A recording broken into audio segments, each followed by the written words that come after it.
Si tu as cliqué sur cette vidéo, ça veut dire que tu veux que 2025 soit l'une de tes meilleures années. Et félicitations parce que tu fais partie des rares personnes qui veulent améliorer leur vie et qui prennent des actions et qui font des recherches pour que 2025 soit leur meilleure année. Si tu veux transformer ta vie en 2025, ce n'est pas juste question de volonté ou de motivation, mais il te faut un plan actuel qui va te permettre d'accomplir tes objectifs et que tu vas suivre chaque jour, quelle que soit ta motivation, que tu aies la motivation ou pas, quelles que soient tes envies. Et à la fin de cette vidéo, tu vas être capable de savoir tout ce qu'il faut faire pour avoir une meilleure année. Si tu me connais pas, je m'appelle Sakina et en 2024, j'ai réalisé la majorité de mes objectifs.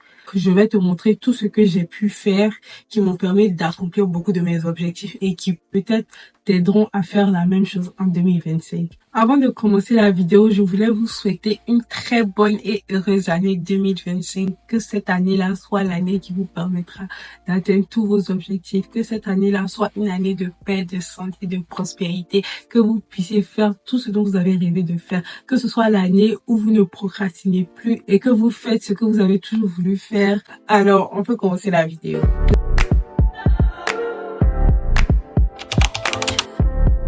La première chose à faire, c'est de faire un bilan sur l'année 2024. Vous pouvez lister toutes vos victoires, tout ce que vous avez accompli. Même si vous n'avez pas pu noter au début toutes les petites choses ou grandes choses que vous avez fait, que vous n'aviez pas pu faire les années précédentes, c'est important de s'asseoir et de réfléchir à tout ce qu'on a fait durant cette année-là. Ça va vous donner une image sur ce que vous pouvez accomplir. La deuxième question que vous devez vous poser, qu'est-ce qui n'a pas marché? Quels sont les objectifs que vous vous êtes fixés qui n'ont pas marché? Et pourquoi ces objectifs-là n'ont pas marché? C'est pas la peine de te dire que cette année, tu vas accomplir tel ou tel objectif, sachant que les années précédentes, tu t'es fixé ces mêmes objectifs-là et tu n'as pas pu les atteindre. Il y a un pourquoi. Et quand tu vas découvrir ce pourquoi, ça va t'aider à savoir tes faiblesses et ce qui t'a empêché aussi d'atteindre tes objectifs. Il y a des objectifs, par exemple, qui ne sont plus d'actualité et il faut que tu remettes tout ça en revue. Il faut que tu te dises que tu ne veux plus de ces objectifs-là et savoir les détacher de ta vie. Si, par exemple, quand tu étais plus petite, tu voulais être médecin et que maintenant tu ne veux plus être médecin, ça sert à rien de mettre ça dans tes objectifs parce que faut savoir que c'est ce que tu veux qui est le plus important et pas encore ce que les autres veulent de toi. Donc, il faut que tes objectifs soient vraiment ce que toi tu veux, pas ce que les gens attendent de toi ou pas ce que la société attend de toi. Tu peux prendre 30 minutes à 1 heure de temps pour vraiment lister tous ces trucs-là et te demander qu'est-ce que tu as appris de tes échecs et de tes réussites. Et cela va te pousser à avoir un regard un peu plus ouvert sur ta vie et sur tes objectifs. Le deuxième conseil que j'ai, c'est de faire un vision board pour 2025.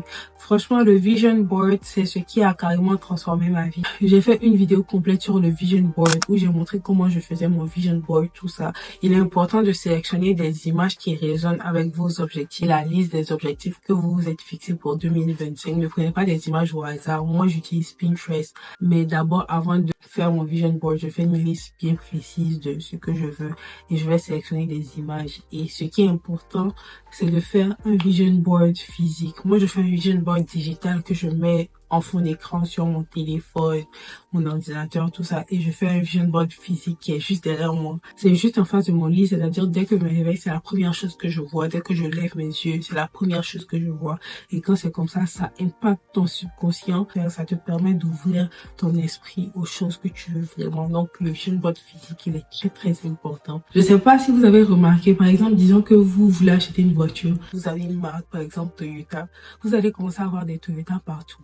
Si vous avez une couleur en tête, vous allez commencer à avoir cette couleur-là partout. Vous allez vous dire que pourquoi maintenant que j'y pense et maintenant que je vois cette voiture-là ou bien je vois cette couleur de voiture-là. C'est elle-là en fait. C'est juste parce que vous avez mis ça dans votre tête. Si vous étiez un peu plus focus sur ça, que vous avez commencé à remarquer toutes les voitures autour de vous qui répondent aux caractéristiques que vous voulez. Donc c'est un peu comme ça pour vos objectifs, pour le vision board. Quand vous allez voir, vous allez commencer à remarquer les opportunités et les habitudes qui vont vous permettre d'atteindre vos objectifs en 2025. Vous allez commencer à incarner cette personne-là qui représente le vision board que vous avez fait. Si vous avez un groupe de filles, vous pouvez faire une soirée vision board pour vous parler de vos objectifs ou vous motiver. Essayez de vous mettre dans la peau de votre futur vous. Et c'est pas trop tard pour faire le vision board.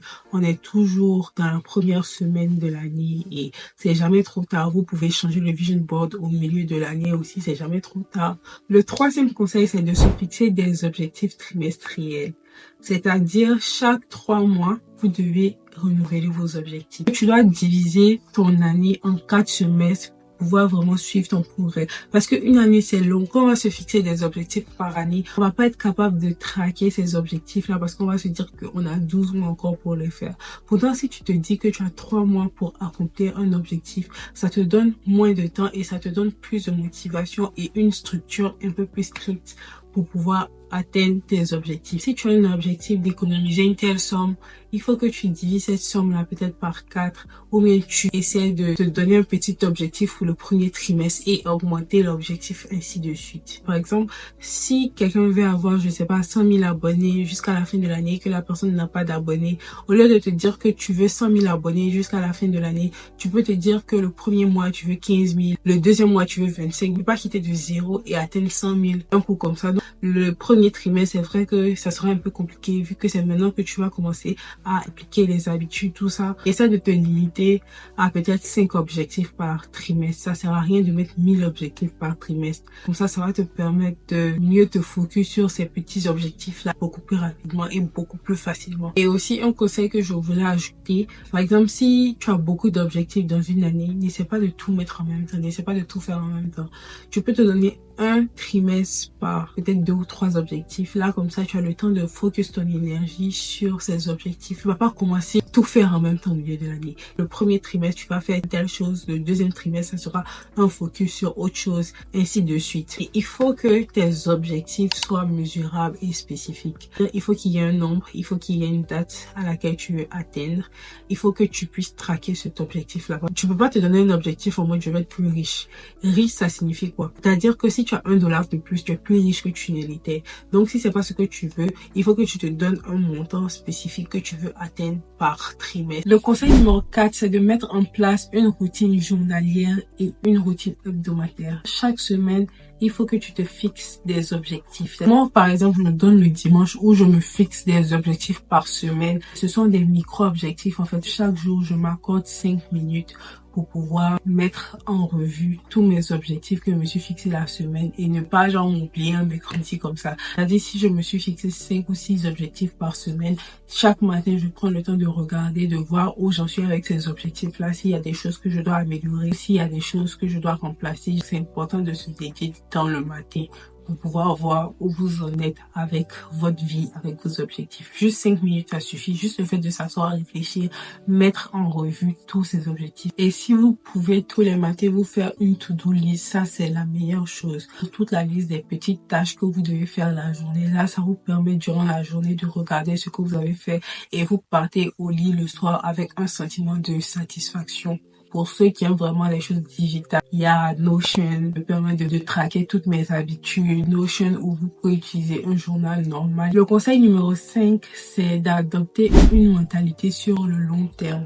C'est pas parce que on est le 1er janvier ou on est la première semaine de janvier que tu vas partir à 1000 à l'heure, que par exemple tu dormais, tu te réveillais à midi et maintenant tu vas te réveiller à 6 heures du matin. Ça se passe pas comme ça. C'est vrai que c'est une nouvelle année, mais ça ne fait pas de toi une nouvelle personne. Ça se passe pas comme ça. C'est pas pendant la nuit que toutes tes habitudes changent. Et si tu vas à 1000 à l'heure au milieu de l'année ou même en février, là, tu seras fatigué. Et je sais que ça arrivait à tellement d'entre nous. On s'est fixé des objectifs. Dès que 2024 arrive, on est une nouvelle personne, tout ça.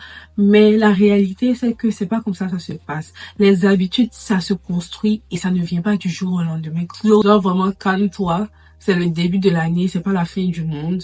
Tu auras toute l'année pour t'améliorer. C'est important de progresser lentement, mais sûrement que d'aller à 1000 à l'heure et au milieu de l'année ou même en février, mars, tu es fatigué, tu n'en peux plus parce que tu as donné toutes tes ressources. Quand tu as 12 mois pour devenir la personne que tu veux être. À chaque fois qu'il y a un problème, à chaque fois qu'il y a une difficulté ou un obstacle, tu dois te rappeler de pourquoi tu t'es fixé ces objectifs-là. Tu dois te rappeler de la raison pour laquelle tu veux être cette personne-là. Tu veux être cette personne disciplinée. Tu veux être cette personne-là qui atteint ses objectifs. Tu veux être cette personne-là qui te fait confiance. Il faut que tu te rappelles à chaque fois pourquoi tu t'es fixé ces objectifs-là et que ces objectifs-là sont bien plus grands que les obstacles qui sont en train de t'arriver. Parce que les obstacles, ça va t'arriver et ça sera pas le premier ni le dernier obstacle qui va t'arriver. C'est pour ça, c'est important d'écrire ces objectifs à chaque fois que tu te sens pas bien ou bien tu as l'impression que tout va pour le mal. Il faut que tu regardes ces objectifs-là et il faut que tu te dises que malgré tout ce qui va arriver, tu pourras atteindre ces objectifs et tu vas finir 2025 en beauté.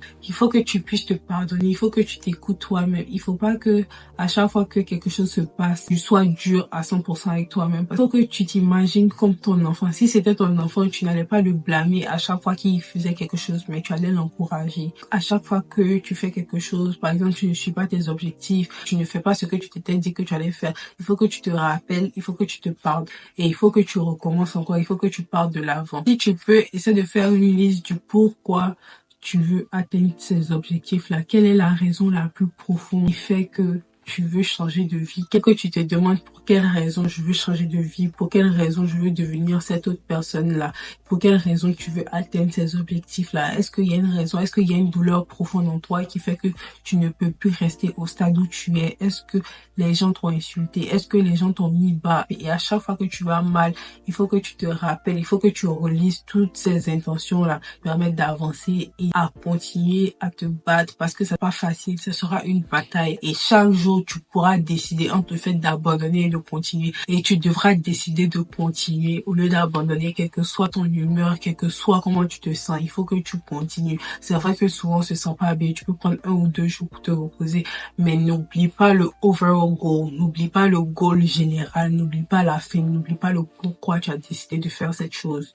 Et le 6e et le dernier conseil, c'est d'arrêter les comparaisons inutiles et aussi de s'entourer des bonnes personnes. Essaie de faire un tri où tu vas te désabonner de toutes les personnes qui ne t'inspirent pas, de toutes les personnes qui te font sentir mal. Il y a des gens, ils sont inspirants à vue d'œil, mais bizarrement pour toi, ils te trigger. Quand tu les regardes, tu ressens un sentiment d'envie. Tu commences à te rabaisser, tu commences à te dire que moi, j'arrive pas à faire ça, telle personne arrive à faire ça. Peut-être des fois, tu vois des gens qui ont 19, 20 ans, qui accomplissent des trucs que tu n'as jamais fait dans ta vie.